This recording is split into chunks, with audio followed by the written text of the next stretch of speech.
Hello बच्चों, आज हम बात करने वाले हैं relation between F and R. Focus दूरी और वक्रता त्रिज्या में संबंध, उसको हम क्या करेंगे बच्चों, प्रूव करेंगे।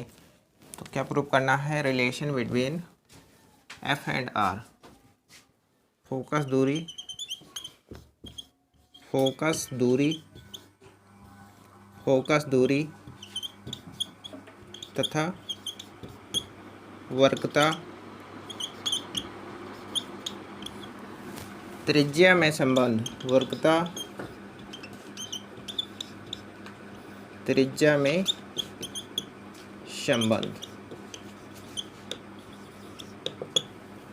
Relation between focal length and centre of curvature. जो इसको प्रूव करने की कोशिश करते हैं। क्या प्रूव करना है बच्चों? ये प्रूव करना है कि जो फोकल लेंथ होता है वो रेडियस ऑफ कर्वेचर के आधा होता है। ये प्रूव करना है। F is equal to R/2 proof करना है। चलिए बच्चों, तो सबसे पहले बात करते हैं, ये कॉनकेव मिरर हुआ। क्या हुआ? ये कॉनकेव मिरर हुआ। इसको हमने दाहिने साइड से क्या कर दिया? पेंट कर दिया। और दर्पण का जो मध्य भाग होता है उसको क्या कहते हैं? पोल कहते हैं। क्या कहते हैं? पोल कहते हैं। ये मुख्य अक्ष हुआ। इस लाइन को क्या बोलेंगे? इस लाइन को मुख्य अक्ष बोलेंगे। मान लेते हैं P से लेकर यहाँ से P से लेकर F तक 2 सेंटीमीटर का डिस्टेंस हो गया, और उसके दोगुने डिस्टेंस पे क्या? C, centre of curvature. Centre of curvature थोड़ा पास में कर लें, दूर हो गया। अब ये ठीक है, ये C हो गया। क्लियर है? P से लेकर C तक का जो डिस्टेंस है वो स्मॉल f है, जिसे कहेंगे फोकल लेंथ। क्या कहेंगे बच्चों? Focal length. और P से लेकर C तक का जो डिस्टेंस है वो क्या है? कैपिटल R है। क्या है बच्चों? कैपिटल R है। कैपिटल R है क्या? तो capital R radius of curvature है। तो P से लेकर F तक का जो डिस्टेंस है वो स्मॉल f के बराबर है। P से लेकर C तक का जो डिस्टेंस है वो R के बराबर है। इतना क्लियर हुआ बच्चों? इतना क्लियर है? अब क्या करते हैं, यहाँ से कोई रे ऑफ लाइट पास कराते हैं। यहाँ से कोई रे ऑफ लाइट पास कराए, जैसे ही दर्पण से टकराया। अब ये क्या हुआ? ये जो रे ऑफ लाइट पास कराए हो, जो रे ऑफ लाइट पास कराए हो, मुख्य अक्ष के समांतर पास कराए हो। ये मुख्य अक्ष है ना, इसके समांतर पास कराए हो। दर्पण से टकराया, दर्पण से टकराने के बाद में रिटर्न होगा तो कहाँ से पास करेगा? सबको पता है, आप सबको, फोकस से पास करेगा। कहाँ से पास करेगा? फोकस से पास करेगा। इतना क्लियर है? तो ये जो किरण आ रही है इसको क्या कहेंगे? आपतित किरण। और दर्पण से टकराती है, टकराकर वापस लौट गई तो उसको परावर्तित किरण कहेंगे। ठीक है बच्चों? अब यहाँ से हम क्या करते हैं, कोई नॉर्मल ड्रा कर देते हैं। सी से कोई रे पास करा दें, सी से।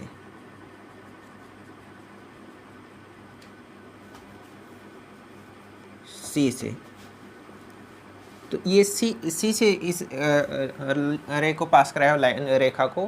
तो ये सी ये लाइन किसका काम करेगा? ये लाइन जो है नॉर्मल का काम करेगा। किसका काम करेगा? नॉर्मल का काम करेगा। नॉर्मल मतलब अभिलंब का काम करेगा। और इसके देखो, ये आपतित किरण है, ये अभिलंब है, और इसके बीच में जो एंगल बनता था, कोण बनता था, कौन सा कोण बनता था? आपतन कोण। कौन सा कोण बनता था? आपतन कोण। आई बनता था। क्या बनता था? आई बनता था।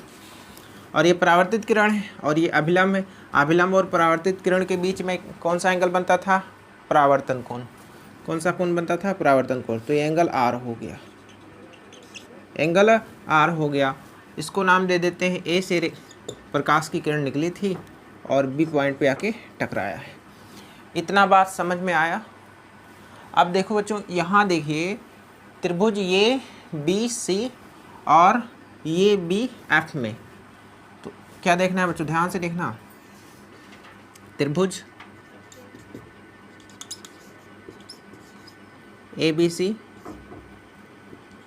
तथा त्रिभुज ए बी एफ क्या है? एक दूसरे के बराबर है। देखो, आप पढ़े हो प्रकाश का परावर्तन का सेकंड नियम। दूसरा नियम ये कहता है कि आपतन कोण बराबर होता है परावर्तन कोण के। तो एंगल आई जो होगा एंगल आर के बराबर होगा। मतलब त्रिभुज ABC तथा त्रिभुज ABF में क्या होगा, angle angle ABC angle ABF के क्या होगा, इक्वल होगा। मतलब angle I is equal to angle R। कैसे हुआ, परावर्तन के नियम से।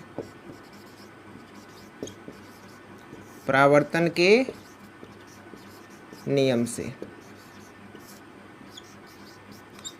इतना बात क्लियर हुआ क्या कि एक बार पुनः समझो। त्रिभुज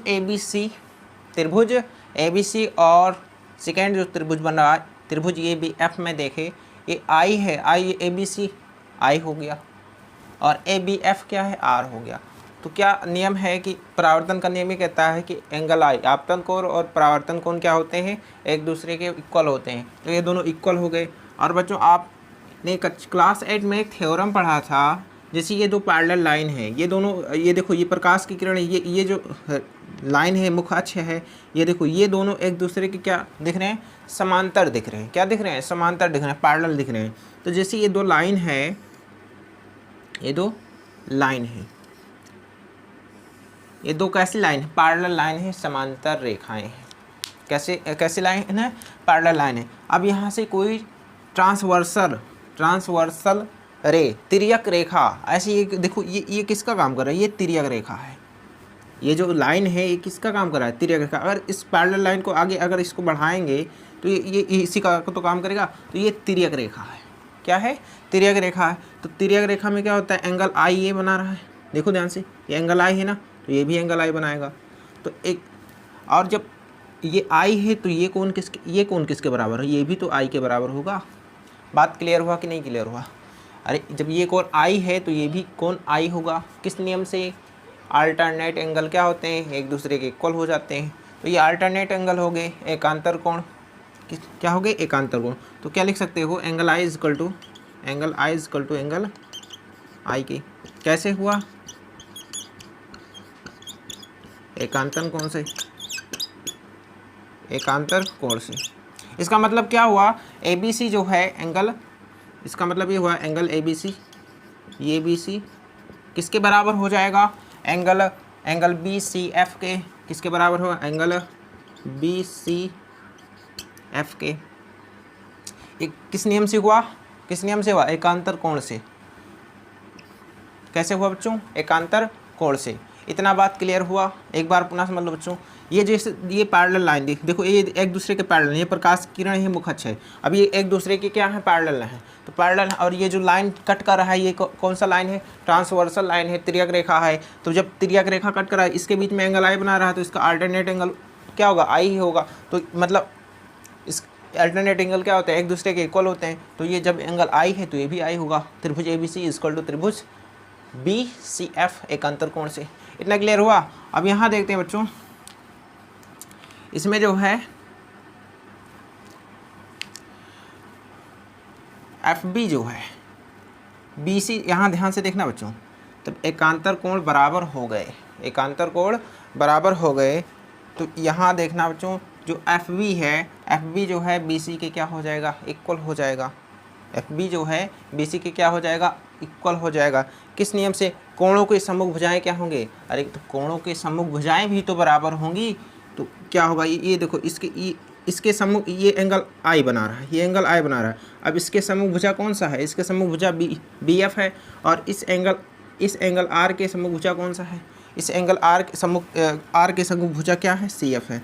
इतना क्लियर हुआ। एंगल I के सम्मुख भुजा BF है और एंगल R के सम्मुख भुजा CF है। तो क्या लिखेंगे बच्चों, लिखेंगे जो BF है, BF जो है वो इक्वल है CF के। कोणों की सम्मुख भुजाएं बराबर होंगी। किस नियम से, कोणों के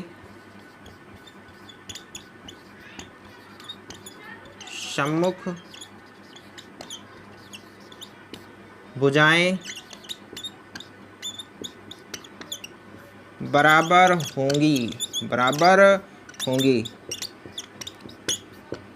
प्यारे बच्चों इतना समझ में आया।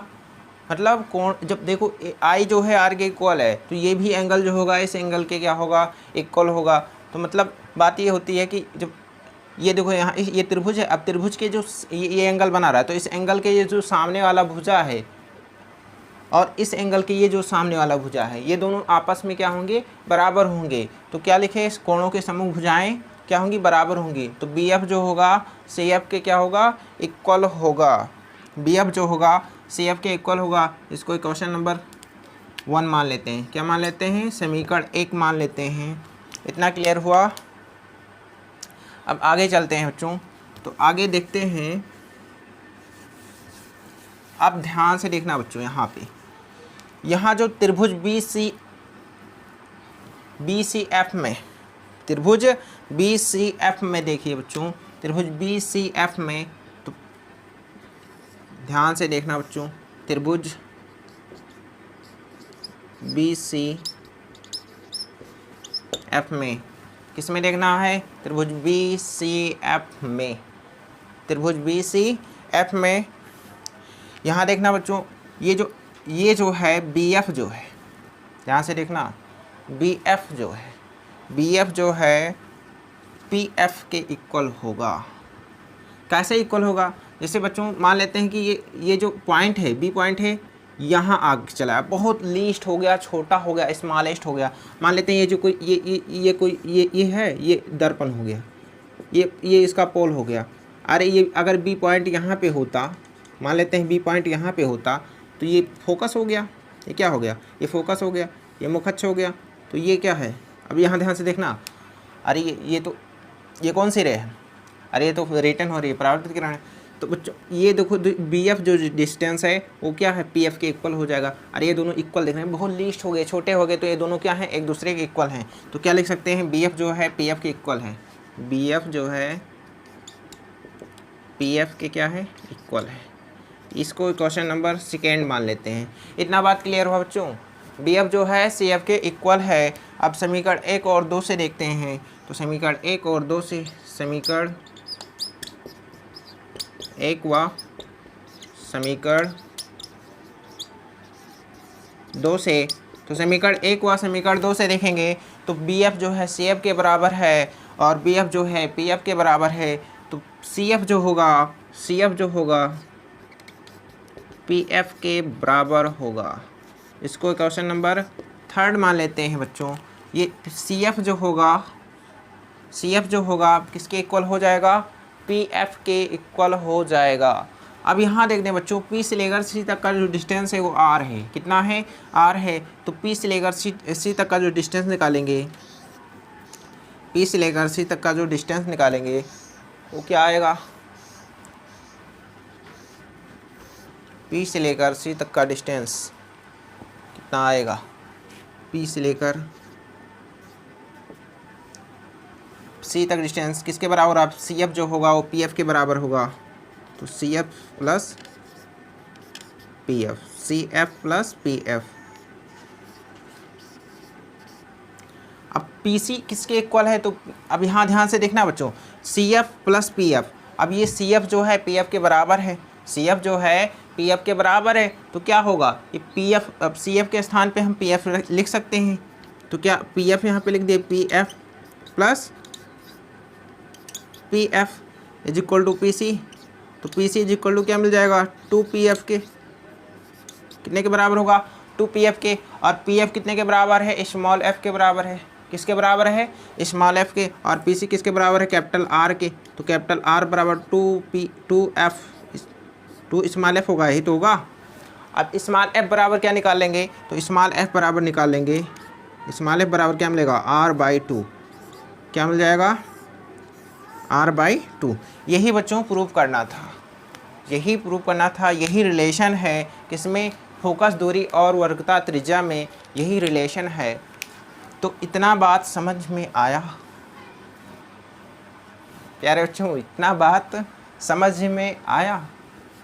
चलिए तो बच्चों आज के लिए इतना ही, मिलते हैं नेक्स्ट लेक्चर में, तब तक के लिए बाय बाय।